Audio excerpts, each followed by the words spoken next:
Welcome to Coping Together, Mental Health Association of Central Florida's live web series dedicated to helping you develop coping strategies and wellness tools related to COVID-19, as well as talk about mental health. Coping Together was created in response to COVID-19's mandatory social distancing orders. This show seeks to learn and educate. We do not speak for any particular group. Overall, Coping Together serves as a platform through which we can demystify and unpack mental health concepts and hear from experts in the field. Please note that this show may discuss sensitive topics, including but not limited to sexual assault, suicide, and various traumas. If you find yourself feeling upset or struggling during any episode, listen to your body and pause the input. We will post related resources. Remember, it's okay to get help. Hi, everybody. Welcome back to this week's episode of Coping Together. I'm your host, Faith, with the Mental Health Association of Central Florida. As always, I'm excited to welcome today's guests. Today we have Danielle Ziss. Did I say that correct? It's Ziss. Ziss, Danielle Ziss, and Hogan. Did I say that one right? Mm-hmm. Perfect. And today we are here to talk about finding community through the arts during COVID-19. So obviously, we've all been through this period of, mandatory social isolation. For a lot of people I know, one of the things that has kind of held them together has been the arts. And so that's, kind of something we're here today to discuss. And so I'll start by asking both of you, what positive impact have the arts had on each of your lives, even pre-COVID? Whoever wants to start. Danielle? You can go. The arts have been a huge part of my life for pretty much my entire professional life, from college all the way until now. In school from undergrad, I studied museum studies, art history, costume design, and I honestly only studied costume design because all my friends were actors, and I wanted somehow to be involved in the theater world or in the performing arts world, and it turned into probably my favorite aspect of school, even though I didn't know that, or even though I knew I didn't want to do it as a career, I just knew that making things with my hands brought me the most joy or the most happiness in my life. And also being a part of one giant production and having one aspect of being involved in something super creative that involves hundreds of people, I think, was also a part. But, now an arts administrator for my profession, and the arts bring me, positivity in every aspect of that. I say that my job is very addicting because I'm just surrounded by creative people all the time that are making the world a beautiful place, also challenging narratives. It's really powerful, right? The arts are powerful and they're addicting to be a part of. And we're very spoiled in this Central Florida community to have this tight-knit arts community. And, Danielle is a artist in many ways in our community. And, she brings happiness to a lot of other people as well. And so that's what the power of art, is in our community. And it helps me. And also having my job has helped me cope throughout COVID. So I would say everything about it is positive for me. Thank you so much for sharing. And I do apologize if you can hear my dog. That's all right. It's all right. Danielle, what about you? I'm pretty sure your dog was just saying, yes, the arts. We love the arts. They're so important. So my path to the arts was quite different from Ha'ani's. I didn't do it as a job. I didn't think about it in school. I went to business school actually and got a big corporate job, and everyone called me artsy, but I had never really created art. I think they just saw my personality as artsy. And so then, as I got older and started shedding that skin of judgment and thinking that I had to create things that were worthy of selling or worthy of putting on someone's walls, when I really started to become an artist, because that's when I started playing, which is essentially what art is, for me anyway. So especially during COVID, I just started painting and sketching for the first time in my life. It's something that I had never done before. A lot of my art when I was, in the years before was based on performance. And now I'm like, what do I have in the house that I don't need, that might just end up in a landfill? Well, I'm going to turn that into a piece of art. And so that's kind of where I am with it, which has really helped, like mentally, but also socially. I mean, in so many ways. Can I ask, is the painting behind you on your like easel, is that something you made? Yes, yeah. That's amazing. That's the first thing I ever painted. That is amazing. I love that. Thank you. So I, for one, am like not very artistic, not very creative. And I would say that, you know, probably at least a few of our viewers are also not super creative. So let me ask you, I'm kind of going to jump around to a question for a second, but can you guys elaborate, you know, for our viewers, what exactly like is the arts? Is it simply painting? Is it theater? Does it include music? I would love to hear your opinion on that. Go ahead, Hani, that's all you. Sure. Thank you. So from an industry standards, the arts are truly all encompassing, right? It's every aspect of the creative world. In my opinion, the arts also incorporate craft as well. But if you're talking to someone who's like a traditional art historian, you know, art is high art and that is all it is. But for me, in my world, anything creative is considered the arts, and that's how we incorporate the arts with just my job and my industry. But that's a challenging question even within the world of art, for sure, to define it. But I think that's exactly what you said, Faith. It's performing arts. It is visual art. It is also craft. You know, I think if you're a sewer, you're an artist, but not every artist will think that way. So, and I think if you're a graphic designer, you're an artist, but not every artist is going to think that way. So I think if it requires creativity in general, it is the arts. And Danielle, what about you? Yeah, I mean, it's the same. I think of art kind of the same way I think about love. So, you know, you can love a picture, you can love a person, you can love people in different ways, you can love an animal.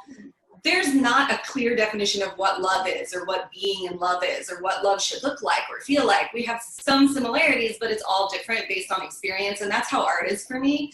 And, you know, I hear people all the time say, oh, well, I'm not artistic. You know, I'm more like a science person, or I'm a math person, or I just don't know how to draw. And I'm like, that's not all there is to art. Like, I think the biggest thing is actually just being playful, removing judgment from yourself, like not letting that impact what you're doing and just trying things, creating things. And like Hani said, that goes into so many places, you know, like I mean, it's just incredible. I think so much can be considered art, even what we see in nature, right? Like I'll walk around and I'm like, whoa, it's like beautiful nature art. Like it's just wonderful.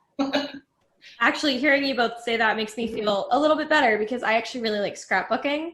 Yes. I never really thought about that as art, but when I've done it, I've only ever done 2. My mom has done so many, but I really do feel a lot of pride when I see them when they're done. And so I guess I'd never really thought about that as a kind of art or artistic expression before. So thank you for that.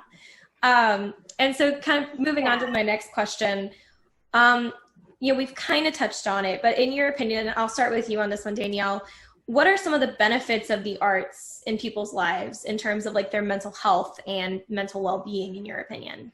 Yeah, so again, unique to each person, but for sure you get a sense of, I don't want to say distraction, but like you are taken away from the everyday troubles, stresses, even technology, right? So even though we love technology, I'm addicted to my phone like most people. I have to be away from it and do something else for a while to really truly see how that has changed me as a person. And if I just spend all of my time looking at social media or writing emails or doing whatever it is I do on my phone, I start to get really anxious and I start to feel overwhelmed. I become more critical. But when I move into a space of creation where I don't set specific guidelines and I'm just trying things, I become a much nicer person because I think I am allowing myself space to breathe, to feel, to think in a different way. And that really helps deal with all different types of mental illness. And hi. Sure, I love exactly what Danielle said. So I am actually someone who's not addicted to my phone, which is interesting. I mean, I love social media and I love participating, but maybe because I do it so for work and I study it so much for school that I'm I have like knowledge to like, okay, this is like shut off time, like move. But like Danielle, I create on a normal basis. I am always making something. So that allows me to be able to disconnect as well. But I remember, just growing up or even in college and even now, like everyone in my family knows if I'm making something, don't talk to me because I'm not gonna respond, right? I'm very focused. It's like truly an outlet for me. That can be the same for all types of artists across the board, but I do want to acknowledge as well how art can be very stressful for a lot of people if it's your profession, right? So we work with a lot of working artists who rely on their talent to make a living, right? And so to balance these commissions for art buyers and just constantly like, oh, I have to create to put food on the table, that can also be the counter to it, right? Danielle and I have the incredible, luxury to create art for our own mental well-being and to, as an outlet and it's enjoyable. But then there's also that act that I work with a lot of artists who like their art and their talent is actually really hard on them, as well as that to like rely on that all the time and like not feeling that they have anything else in their lives that, can bring money in. And so, yeah, I just wanted to, bring that up because I speak with a lot of people who are just like, oh, why didn't I do something else for my career at the same time? So, that's the same for performing arts, right, as well. If you're an actor, everything like that. No, I completely, I think you make a really excellent point, and I thank you for bringing that up because I think that's something that, when I was even coming up with the questions for today's episode, I hadn't really completely thought about. But you're right. It's a lot of people whose career in the arts, or I know a lot of people who were event management, they're facing a really tough time right now. And it's upsetting because that's something that their heart, just really truly goes for. And I think you make an excellent point that, just because art can be really fun, that it also can be really stressful depending on, the category that you're in. So I appreciate you kind of calling attention to that. Yeah. And that actually kind of allows me to shift a little bit. And so we, in talking about COVID, and that's what we talk about here on our show, do you think that since COVID-19 and the mandatory stay-at-home orders, more people have kind of discovered an appreciation for the arts? Sorry, whoever wants to go. Sure, I think so, and Danielle, have some other thoughts. But what I found was really interesting is the arts aren't normally included in like meme conversations, like on social media or like really dramatic. My whole career, I'm a fundraiser, right, for Downtown Arts District. So I am constantly trying to convince people why the arts are important. Like that's my whole job. That's how my brain works. And so it was so interesting to me for when like COVID-19 memes were coming out and like reminders and like people are just like, remember when you went into quarantine, how you relied on the arts to survive throughout this. And I'm just like mind blown because like people outside of the arts are understanding this, that like to cope, people took on, I'm going to learn how to paint, or I learn how to knit, or I'm going to go find the coolest, like, funniest Netflix show that I would have never watched before, but now I'm taking the time to let in new forms of, cinema to my life. And so it's really interesting how people, without thinking about, rely on the arts, especially to cope, but now it's becoming more aware. And then also just people complaining that like Hulu isn't releasing any more shows. Well, Hulu's not releasing shows because they're not working, right? No one is producing new shows, and that's an entire industry of creative people who aren't working. And so I think while it's helping people as individuals by taking on new forms of creativity, it's also helping bring awareness of how much as a society we rely on creative people. Yeah. But I'd also say, like, during this COVID time, people have more time. especially when we were on a mandated lockdown. You were not able to leave your house. So a lot of people started doing things that maybe they always wanted to do, but we have this huge problem in our society and in many societies where we don't think we have time for things that are not contributing to money or contributing to an expectation, contributing to family, whatever it may be. So we often don't make creation and play and anything like the arts a priority if it's not a job. And to Ha'ani's earlier point about the job being stressful, I mean, the art is so subjective. Part of that is that if you're creating something for a commission, for example, or to try to sell, it's up to the person who's going to buy it if they like it or not. So you're constantly trying to meet different types of personalities and things.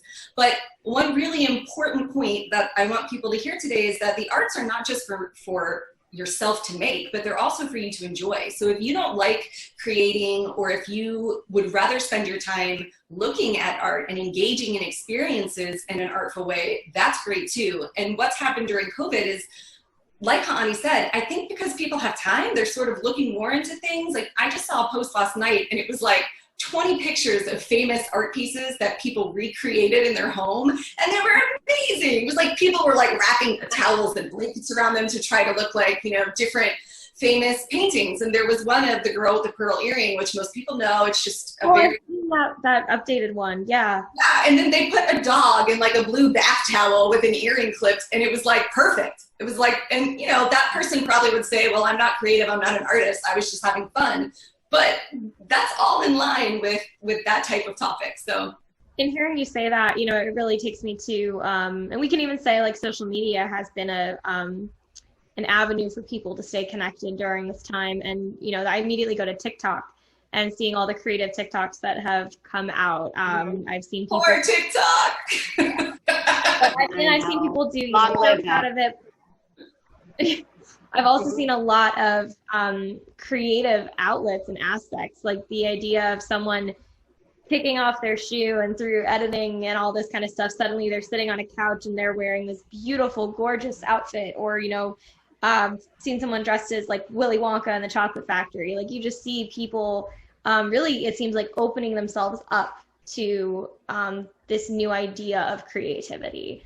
And so now I guess I love that you bring that up, Faith, because, you know, in so much in what I study with technology, we're conditioned to be like, oh, technology is bad. It's making the younger generation addicted to their phones, anything like that. But at the same time, the counter argument is that technology has created a more creative society, right? You now have at your fingertips filters, the ability to change how a photo looks on your phone, the ability to put it on your foot by editing, right? Like, and like super cute stuff like that. So while it may not be high art and like well-trained art, it's still expanding your mind of like how you can be creative. Yeah, and I've even seen, trying to think of like another example of like those not usual ideas of art, but you know, correct me if I'm wrong, but I've seen a lot of people with Animal Crossing, they have just developed this, like, I mean, I did it. I bought Animal Crossing during the social distancing period because I was so bored. And everybody I knew was playing Animal Crossing. And I remember being overwhelmed the first couple days I was playing it because I'm like, I'm not creative. I don't know how to do this. What am I going to do? And it just kind of comes naturally to you. Or you can learn from Pinterest. You can learn from TikToks. I have a friend who specifically had like a stream of TikToks geared towards Animal Crossing tips and tricks. So you're absolutely right that there's just this opportunity to increase your creativity. And so, you know, to kind of shift to my last question, it's kind of the big question. Wait, can I say something about TikTok real quick? Yeah, please. A lot of people don't think of the arts as spoken word or as performance in a storytelling manner or any other type of sharing your writing, but that is 100% art. And one thing I loved about TikTok, even though it has many faults, is that people with spoken got on there and started sharing, and it was beautiful and eloquent in a way to just share their creation through words. And I love that because now people are like, oh yeah, spoken word. Oh yeah, that person who gets up there and like bears their soul. And it's like, it's been amazing. And so that's also a part of art that's worthy of discussion. Absolutely. No, you make a I agree. Great point. Okay, sorry. So, no, I thank you for bringing that up. And so I kind of want to tie, my last question, it kind of ties all this together. And us talking about TikTok, talking about Animal Crossing, all these ways, it kind of touches on it, but I want to, just center on it for a second.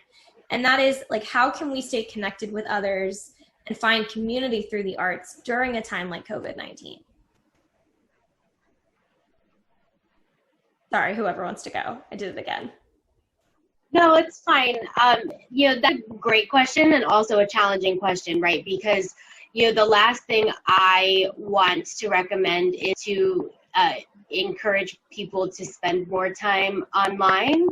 But at the same time, since we are distant, right, from each other, I would say finding that whatever art that you like or want to enjoy, and finding groups that participate in it. I know from our standpoint, anytime since I want to get interested, I want to start coming to your events or seeing your programs, and I'm always like, follow us on Instagram and follow us on social media, because that is where we feed all of our information out of what's happening. But at the same time, it's like, I don't want to encourage people to that's the only way that you can stay connected. But since we're not meeting in physical spaces as much as we were before, that's my recommendation currently is finding really great online, finding arts organizations that you might like or enjoy or think you might like and enjoy, and start experiencing tidbits of like their digital offerings to see if that's really what you want to engage with. But that's my feedback on that. Yeah, and just try things. You may not like it. Yeah. Click out if you don't like it, but like encourage yourself to try new things, because we don't know what we like. We think we know, but most of the time we don't know until we're experiencing it. And the other thing I would say is just create. It doesn't have to be good. You can doodle on a piece of paper. You can draw a simple snail and be like, okay, do I like this? Maybe not. Maybe try something else. And then share it with someone. Find someone that you don't feel judged by and just start sharing. Because that's one way to really start feeling the excitement of creating and discussing. So just share. No, I thank you both for that. And, to your point, Hani, I do want to say that, I agree with you. It's not like anyone is saying spend more time or spend less time or anything like that. I think that we can all agree that, everything is great in moderation. I really love to eat cake. I can't eat cake every day. I have to moderate it. Maybe sometimes during COVID, I eat more cake than I wanted to, or I wanted to take. But that's, that is the point. And I think that during COVID, I also have encouraged people I know with giving themselves a little leniency, because it's hard. I mean, it's not like we could really go out and go to the mall for a while, or go to, there's not as many things you could do. And so I do think that you make a really great point, and that's what the show is about, is talking about, adjusting to this reality of COVID, at least our present reality. And social media is a way to stay connected. And I think you make a really great point. There are so many avenues. Like you said, it's not just about the physical drawing on paper of art. It is, it can be that doodle of a snail, but it can also be that creation of a TikTok, or that graphic design, or that YouTube video, all these different ways of connecting. And I think you've made a really great point, which is just not letting yourself feel limited in the box of, this is the current idea and this is the only idea of art. I think you both have made a great point, and correct me if I'm wrong, but that art can be kind of anything that you make it. That sound about right? Yeah. Yay. Okay, cool. Absolutely. Well, thank you both so much for coming on the show and talking with me. Was there anything else you wanted our audience to know before I let you go? I just like to tell them that there are so many options out there, and one in particular that's near and dear to me is called Orlando Story Club. We've been doing virtual shows. We do have a live one on October 7th that will be outside in the courtyard at City Arts Gallery, but it'll also be online. And we always have a community engaging about storytelling and creating. Some people share, some people just listen. So if you're looking for anything like that, please check us out. We're on Facebook. Come see us at a show. Thank you. And to add to that, we're actually going to put the social media links for any organizations you guys are a part of, Orlando Story Club, put that in our description because we want you guys to be able to reach out. And to add a little plug for MHACF, we do have an Expressive Arts Facebook group. So please feel free to check us out. I'll also include that link.